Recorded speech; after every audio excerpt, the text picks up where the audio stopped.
So we're factoring radicals now with the variables. So you guys already did it without the variables when it was just the numbers. Now we're going to focus on including variables into the situation as well. So if they were to give you a problem without any numbers whatsoever, if we had something like x to the fourth and then y to the third.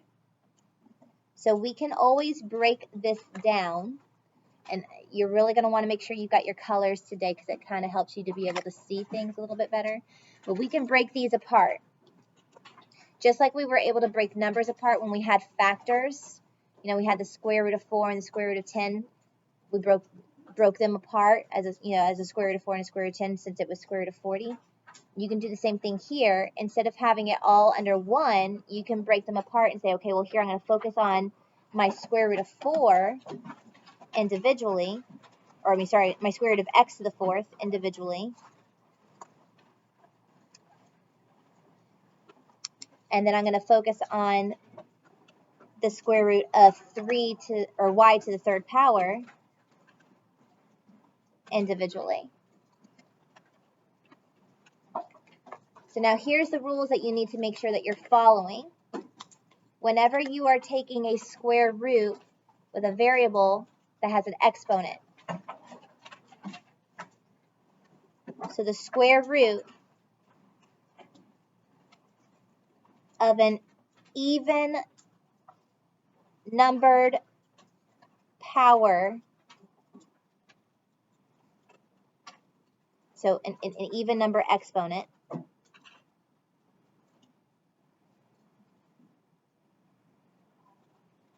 is the same thing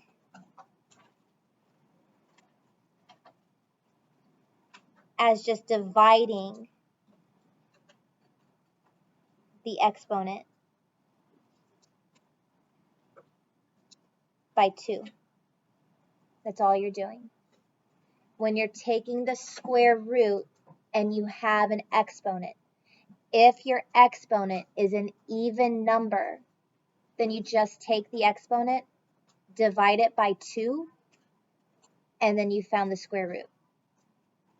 So what's 4 divided by 2? 2.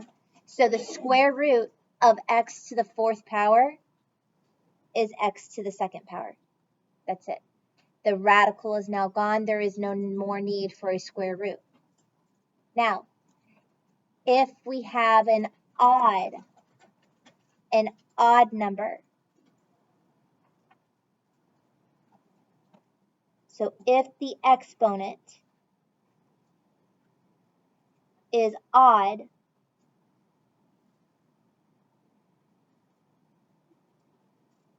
and it is greater than 1. If your exponent is odd and it's greater than 1, that means it's 3, 5, 7, 9, 11, and so on and so forth.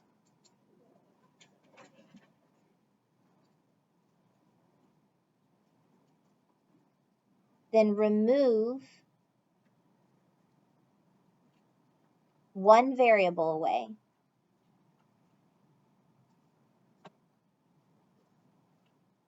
So you're removing one of the variables of the power of 1.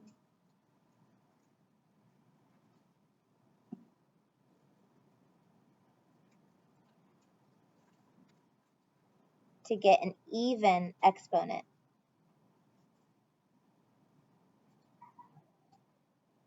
Remaining. And then you just work with it as an even exponent. So here's what I mean. We have y to the third power. I need to manipulate it so that I now have an even exponent instead. So what you're going to do is you break this apart and you go, okay, I'm going to take the square root of y to the second and the square root of y, or y to the first. So now I can simplify part of that y. Because remember, once it's an even exponent, what do I do? Divide it by 2. If it's an even exponent, I divide it by 2. So what's 2 divided by 2? 1. So this just becomes y. Now I still have that square root of y, that's remaining. Well, now here I've got two things that are outside of the radicals, so I can just write them side by side. X squared y, and then square root of y. And I'm done.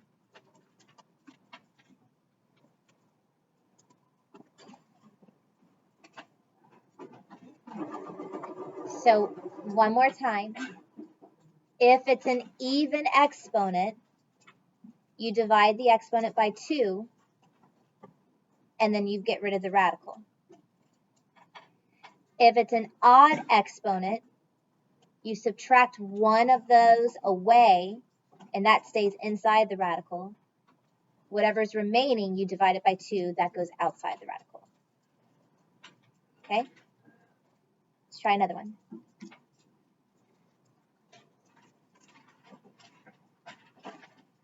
So we'll say square root of x to the 5th,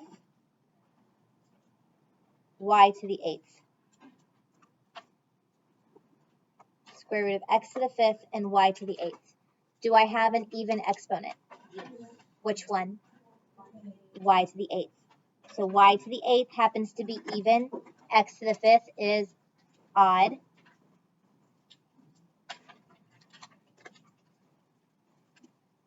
So let's focus on x to the 5th first. When I break it apart, I'm going to pull one of the x's away as square root of x, and that's going to leave me with square root of what? X to the 4th. I'm just pulling one away. One of the x's is getting pulled away. The other 4 are left in its own little square root. Okay, now what is the square root of x to the 4th going to equal? X to the 2nd. So we have x to the 2nd. Square root of x is still going to stay square root of x. So I'm going to leave that in green because it's still in the radical. It's important. The reason I'm putting x squared in pink is so that I know it's not in a radical anymore. It's not underneath a square root. It's already been simplified. X second is simplified. It is done. Okay, now let's focus on y to the 8th. Y to the 8th. Here, we'll actually do this one in blue. It's already even. So when I take the square root of it, what does it become? Y to the 4th. I'm going to put that in pink now because it is already done. So since both of these are done, when I write my final answer, what am I going to write in front? X to the 2nd, y to the 4th. Both of those are going to come out into the front because they are finished. They are been simplified. What's going to go behind it? Square root of x. Good. And that's it. That's your final answer. You're done.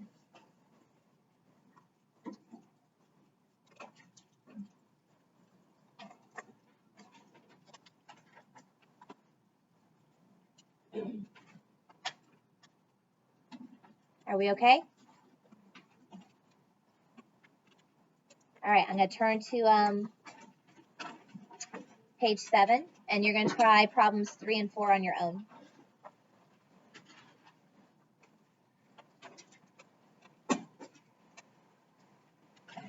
Good, honey? Good? Okay.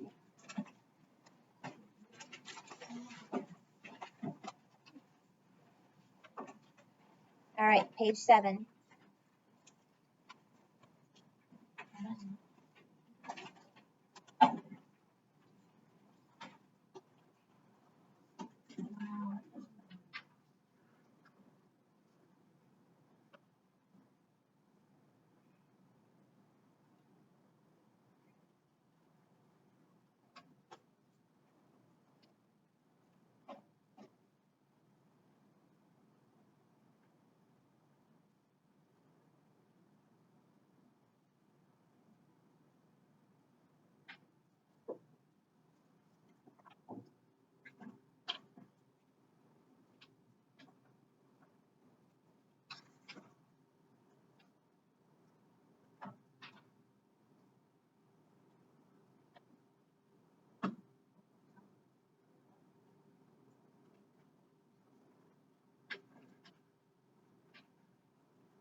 Always do alphabetical order.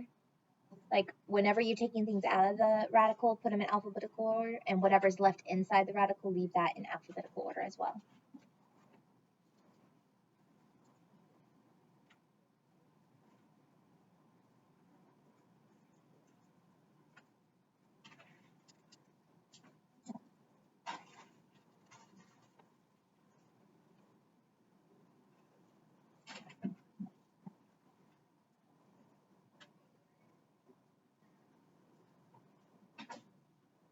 Yeah.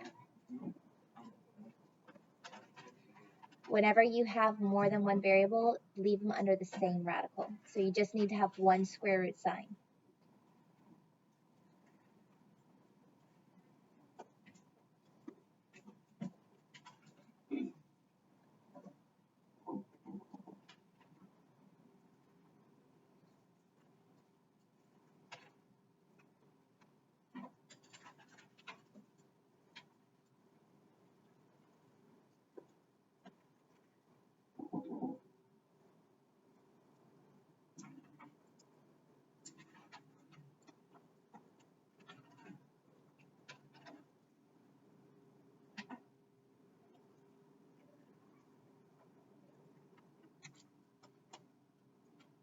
Change this up a little.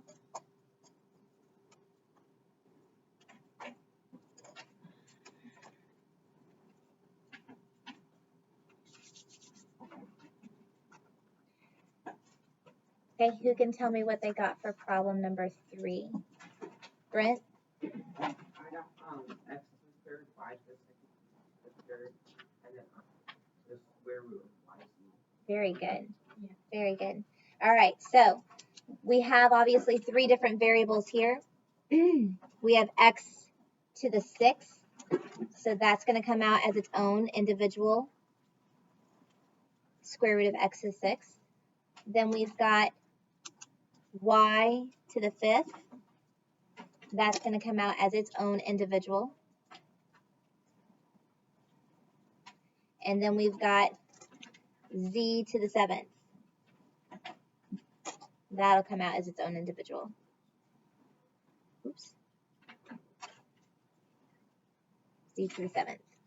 Okay, now y to the 6th is an even number, so therefore we can go ahead and just simplify it right here as x to the 3rd. All we had to do is just divide the exponent by 2, and we get x to the 3rd. It's out of the radical, so I'm going to do it in pink. Y to the 5th, we needed to break that up. We need to pull a y out, and then that leaves us with the remaining of y to the 4th. Y to the 4th can then be pulled out of the radical and becomes y to the 2nd. However, we still have y, the square root of y. Then we look at the z. Z can be broken into the square root of z if we take one of them out, and then it remains with z to the 6th. Z to the 6th can then be simplified to z to the 3rd, and we no longer have it in a square root, but z to the 7th, or our square root of z is still inside the square root. So now everything that's in my pink right here, I can go ahead and pull that to the front. X to the 3rd, y to the 2nd, z to the 3rd, and then I only need to have one square root. I only need to have one square root, so I'll go ahead and just do a square root sign, and then alphabetical order, y, z. By the end of it, you should no longer have an exponent when it comes to your variables. You'll know that you have worked it out correctly if you do not have an exponent in your radical anymore. Okay? Questions? Salma, do you have a question?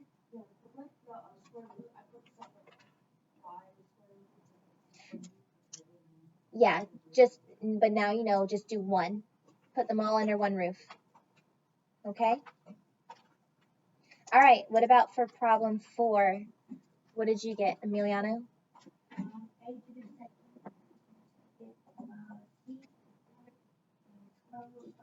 Very good.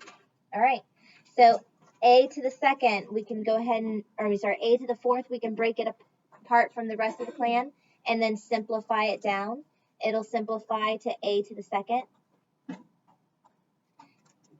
B to the fourth can be broken away from everything, and then we can simplify it down because it's even. We can divide it by 2, and it simplifies to b to the second. And then c to the ninth, we're going to break it apart and make it a c to the eighth, and then a c. C to the eighth can then be simplified, and it becomes c to the fourth. But we still have that square root of c. So then when we piece all of it together, we just have a to the second, b to the second, c to the fourth, square root of c. And then we're done.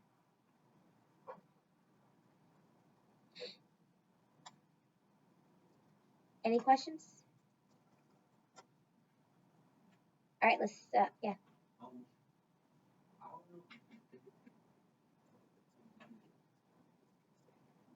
We won't focus on negatives. Don't worry. All right, let's go ahead and add a little bit more into it. So now we're going to have a combination, numbers and variables.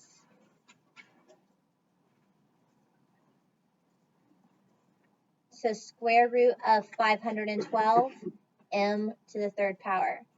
It's the same idea. Just split them apart, just like I would split apart my variables as if they're two separate terms. Split this apart as if they are two different kinds of problems. Do the square root of the number and then the square roots of the variables and work from there. So here, the square root of my number, 512.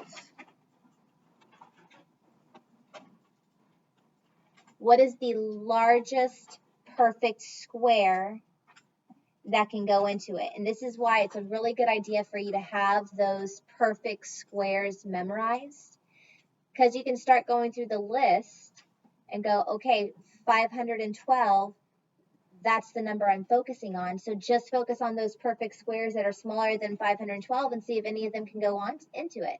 What's the largest perfect square? So what's 22 times 22? 484. But can 484 go into 512? No.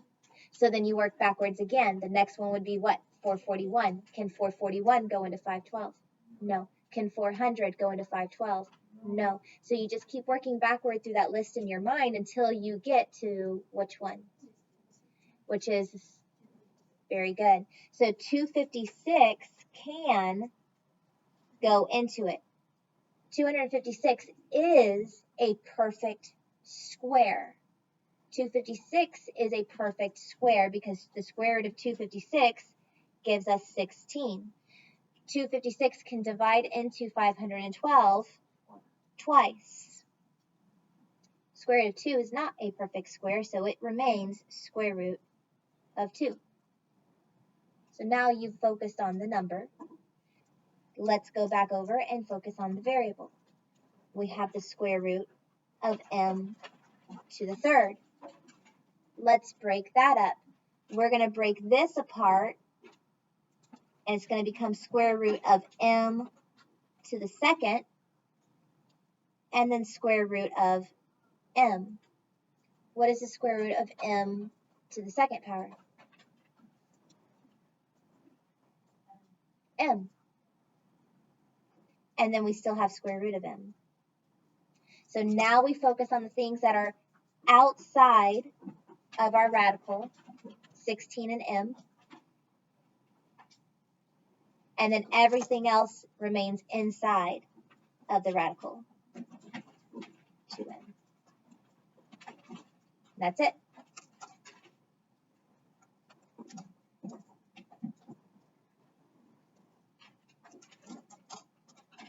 Christopher?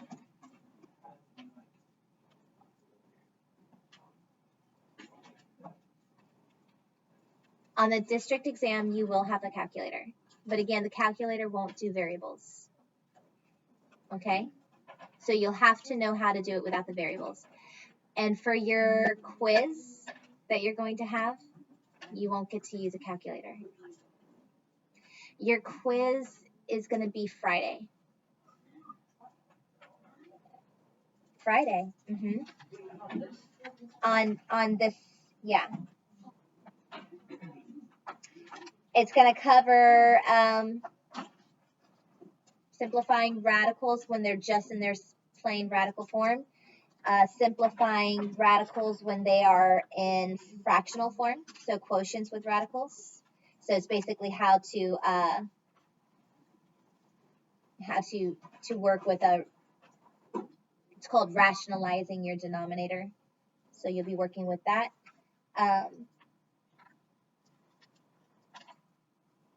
Yeah, so that's all I'm going to have on the quiz for Friday.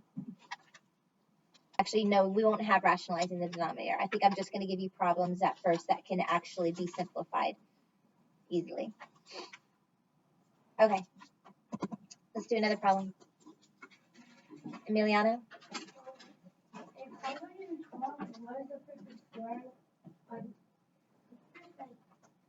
Take the square root? Yeah. So like, let's say it was a square root of 256 instead of 512. If it was just 256 in here, then you would have only numbers outside and nothing inside.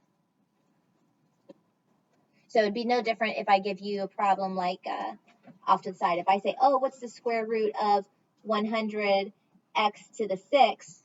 Well, this whole thing is a perfect square. That would equal 10x to the third, and there would be no radicals. That's perfectly fine. Okay? All right, number 6. Square root of 200, a to the 9th, b to the 4th. I want you guys to try that one on your own.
All right, who can tell me what they got?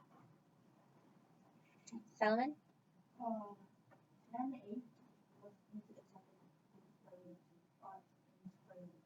Very good. All right, so if we break apart the number first, we have the square root of 200. The largest perfect square that can go into 200 is what? 100. So if you break this up as square root of 100 and square root of 2, square root of 100 is going to be 10, so you have 10 square roots of 2. Okay? Then we focus on our variables. We have a to the 9th. A to the 9th is not a perfect square, so we break it into a perfect square and a non-perfect square, just like you do with your numbers. So that breaks up into square root of a to the 8th, which is perfect because it's even, and then the square root of a, which is not perfect. Square root of a to the 8th will simplify to a to the 4th, so you now have a to the 4th, square root of a. Then you've got b to the 4th. Square root of b to the 4th is perfect, therefore you don't need to break it up. You can just nearly simplify it to b to the 2nd. Absolutely no square root. Then you just combine everything together.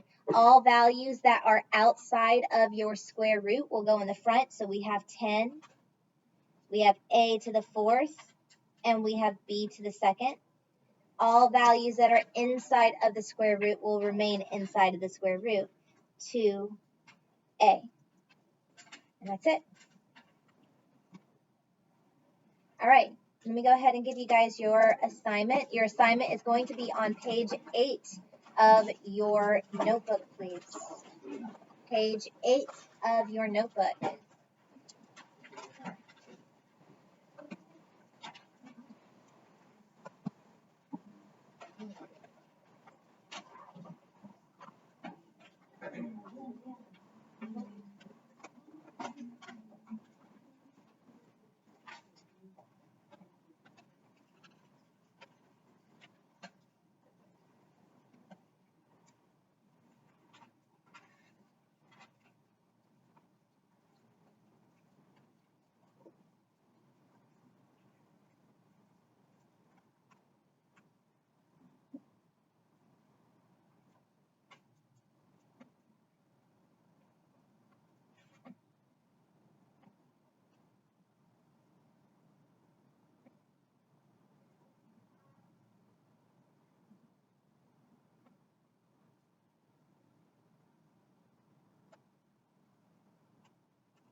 That's an addition sign, just so you know.